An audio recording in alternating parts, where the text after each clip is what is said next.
Bonjour la beauté. Pendant un cours à l'université, le professeur Julian parle des Néandertaliens, un groupe éteint d'humains archaïques. Il explique qu'on les considérait comme très stupides et totalement sauvages. Selon les études de Darwin et Galton, leur théorie disait qu'on pouvait déterminer à quel point une personne était civilisée et intelligente juste par son apparence. Julian n'est pas d'accord et dit que l'humanité actuelle a un peu de Néandertalien en elle. Il révèle aussi que le seul Néandertalien non fossile au monde a été découvert par son chef et nommé William, en hommage au scientifique qui a reconnu les Néandertaliens comme une espèce distincte. Il termine le cours en soulignant qu'en théorie, il serait possible de créer un Néandertalien vivant en utilisant l'ADN de William. L'endocrinologue Barbara assiste à tout le cours et plus tard dans la journée, elle retrouve Julien dans un restaurant. Elle parle de la possibilité de cloner William, un processus très compliqué mais pas impossible. Pendant le dîner, ils discutent des détails et à la fin de la soirée, Barbara demande pourquoi Julien est particulièrement obsédé par les Néandertaliens. Pour répondre, Julien emmène Barbara dans son laboratoire et lui montre deux outils en pierre, l'un fabriqué par des Homo sapiens et l'autre par des Néandertaliens. Les deux outils sont identiques, ce qui pousse Julien à penser qu'il pourrait en apprendre beaucoup sur l'humanité en étudiant nos plus proches parents. Cette nuit-là, Julien et Barbara tombent amoureux. À partir de ce moment, ils commencent à travailler sur le projet de clonage et en seulement 2 ans, ils publient 3 articles révolutionnaires sur le sujet. Ils emménagent ensemble et vivent une belle histoire d'amour. Malheureusement, de nombreux scientifiques influents et donateurs de l'université s'inquiètent des questions morales liées au projet et des possibles répercussions négatives. Ils retirent leur soutien, mais le couple refuse d'abandonner. Barbara décide de porter elle-même l'embryon cloné, laissant tout le monde croire qu'elle vit une grossesse normale. Ensuite, le couple part à Las Vegas et se marie avec un imitateur d'Elvis. Quelques mois plus tard, Barbara accouche à l'hôpital. Les infirmières échangent des regards de dégoût avant de remettre le bébé à sa mère heureuse. Le couple ne se soucie pas de l'apparence peu attirante de l'enfant et Julien embrasse même le front du garçon. Plus tard, Julien retourne à l'université pour déposer des documents expliquant ce qu'ils ont fait. Les supérieurs organisent une réunion d'urgence, inquiets pour la réputation de l'université. Ils désapprouvent le projet, mais pour l'instant, ils décident de le soutenir pour gagner en publicité et peut-être mieux le contrôler. Le lendemain matin, Julien organise une conférence de presse pour annoncer au monde la création d'un clone néandertalien grâce à un transfert nucléaire de cellules. Un journaliste lui pose une question sur la moralité de ce projet et Julien répond en montrant une vidéo mignonne du bébé, demandant comment quelque chose d'aussi adorable pourrait être immoral. Après la conférence, le chef de Julien lui rappelle que le conseil a le dernier mot sur tout ce qui concerne le projet.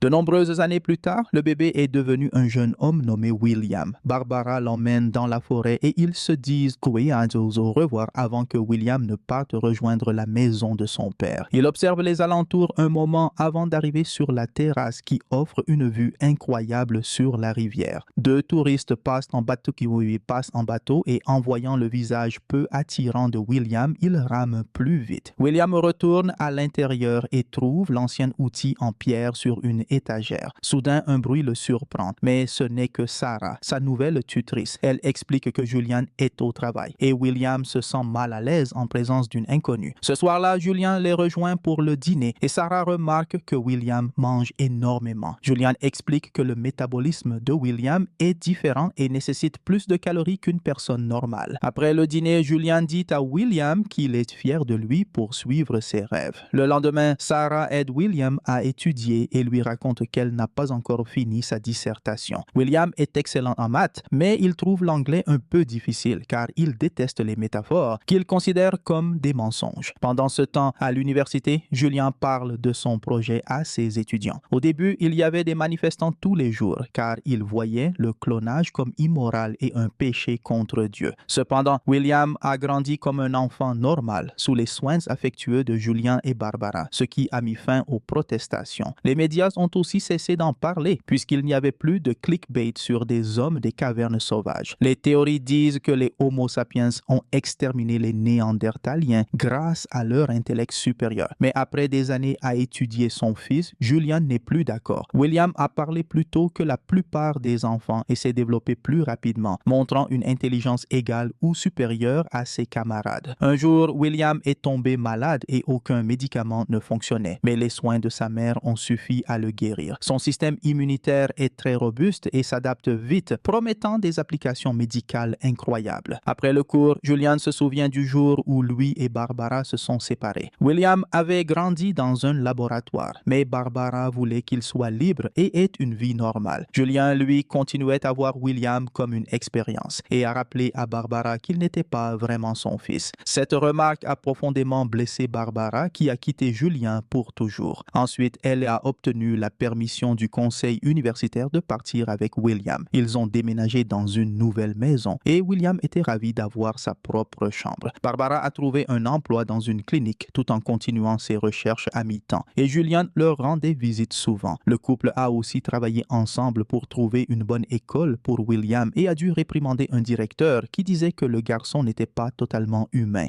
Heureusement, William s'est beaucoup amusé à l'école et s'est vite fait un meilleur ami. Julian venait le voir comme promis et ils jouaient ensemble dehors, profitant de la nouvelle liberté de William. Dans le présent, William profite de sa pause pour faire de l'exercice, montrant sa grande force. Sarah l'appelle pour continuer à étudier et lit une citation de Gatsby le Magnifique, lui demandant son interprétation. Cela mène à une dispute car William pense que seule une personne peut expliquer ce qu'elle voulait dire et personne d'autre. Un autre flashback montre William à vélo sur une route lorsqu'un groupe de garçons plus âgés le voit. Ils l'appellent homme des cavernes pour se moquer de lui et commencent à le poursuivre. Au début, William semblait s'échapper, mais il a accidentellement heurté le pont avec son vélo et a dû continuer à pied. Quand les garçons ont essayé de l'attraper, William a poussé 2 d'entre eux au sol et blessé la main du troisième. Plus tard, au commissariat, la mère des garçons insistait que William était dangereux et voulait qu'il soit arrêté. Le policier, cependant, les a juste renvoyés chez eux, car ils ne pouvaient rien faire à cause d'une simple bagarre entre enfants. Une fois à la maison, Barbara a dit à William de toujours s'éloigner quand quelqu'un le provoque, pour éviter des ennuis. Plus tard, William a cherché son nom sur Internet et trouvé tous les articles sur sa naissance, ainsi que les protestations. Lire sur les Néandertaliens lui a montré que tout le monde les voyait comme des sauvages. Avec le temps, Barbara a commencé à sortir avec un nouvel homme et Julien a arrêté de rester pour dîner lors de ses visites.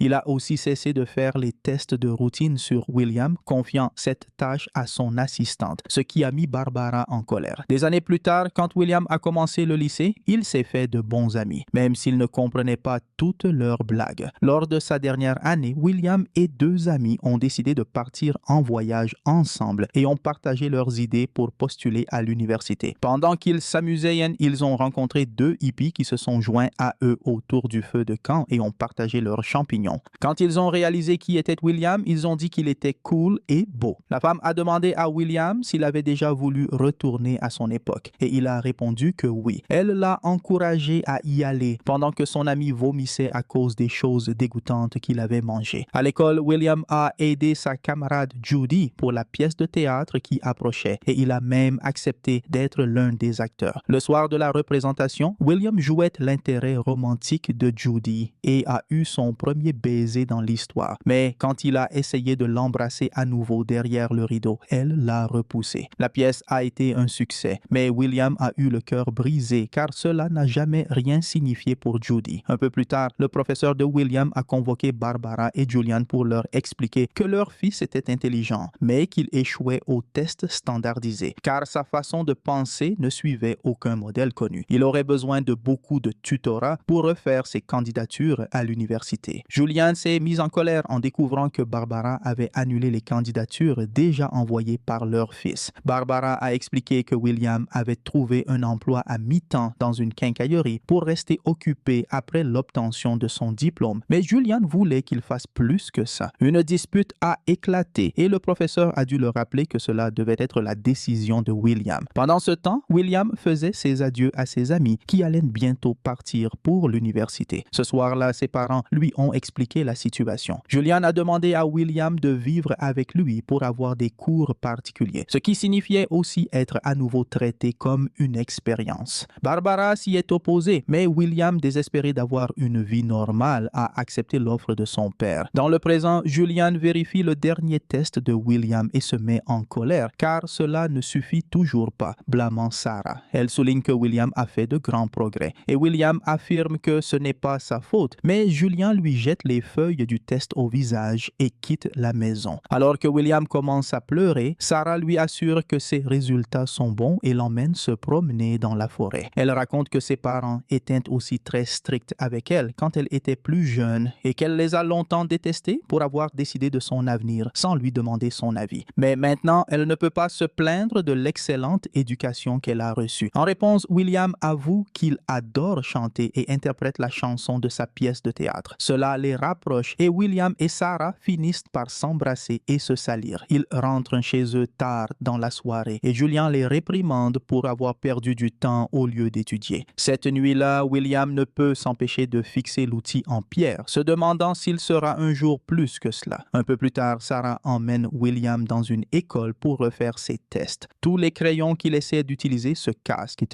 Alors, il y voit un signe et abandonne, quittant la salle avant de finir l'examen. Ensuite, il se rend dans un magasin pour acheter une boisson et deux filles rient de lui. Le caissier les insulte pour leur impolitesse. Après une longue marche, William se rend à l'université pour voir Godwin, la femme qui a trouvé les restes du néandertalien. Elle l'emmène au laboratoire pour voir le corps qui est conservé dans une cage spéciale. William ne peut s'empêcher de regarder le corps sous tous les angles et croit même que l'homme sourit. Godwin explique qu'ils ne savent pas comment il est mort car il n'y a ni blessures ni signes de maladie. Quant aux théories, elle pense que les Homo sapiens ont développé la capacité de créer et de croire à des récits et que ces histoires ont uni de grands groupes de personnes. Ce nombre supérieur a forcé les Néandertaliens à vivre dans des habitats moins avantageux, ce qui a finalement mené à leur extinction. Quand William demande quelles histoires, Godwin explique que cela inclut tout, de la religion à la hiérarchie politique, mais aussi les histoires familiales. Toutes ces choses pour lesquelles les gens iraient en guerre et mourraient. William ne comprend pas comment croire à des mensonges a rendu les Homo sapiens